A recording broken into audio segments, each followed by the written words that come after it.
Every society has wrestled with the same puzzle. What makes us thrive and what holds us back? The answers have changed across centuries, shifting with the way people lived, traded, and imagined their future. In the ancient world, economics wasn't a subject in schools. It was part of philosophy and everyday life. Questions about money, fairness, and the purpose of work were tied directly to ethics and politics. Should wealth serve the household, the community, or personal gain? Later, as kingdoms expanded and trade crossed oceans, the answer became power and treasure. The belief was simple: stockpile gold, control trade, and a nation becomes strong.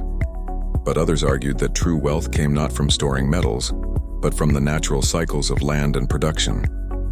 The industrial age transformed the conversation again. Instead of asking how to gather wealth, thinkers turned to how societies create it. Division of labor, productivity, and the balance between population and resources became central. For the first time, systematic explanations of growth, trade, and distribution were laid out as guiding principles. By the late 19th century, the focus narrowed to something smaller and more personal: choice.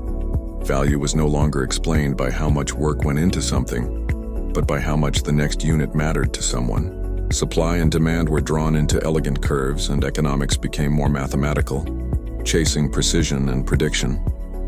At the same time, critics warned that systems built on markets could produce inequality, instability, and crisis. The 20th century brought crises that tested those theories. When economies collapsed, new ideas emerged: that governments might need to step in, that spending and money flows could steer nations back to stability. As mathematics advanced, models of strategy, uncertainty, and interaction reshaped the field. Economics became not just about wealth, but about power, choices, and rules. By the late 20th century, another shift occurred.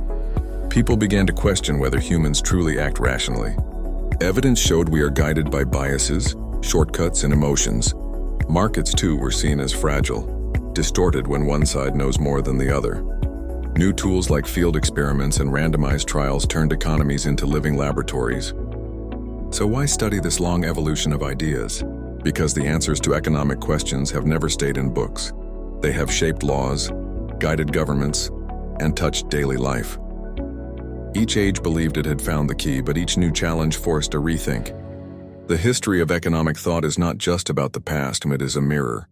It reminds us that today's debates on inequality, climate, and technology are not the end of the story, but simply the next chapter. Please remember to subscribe to support the channel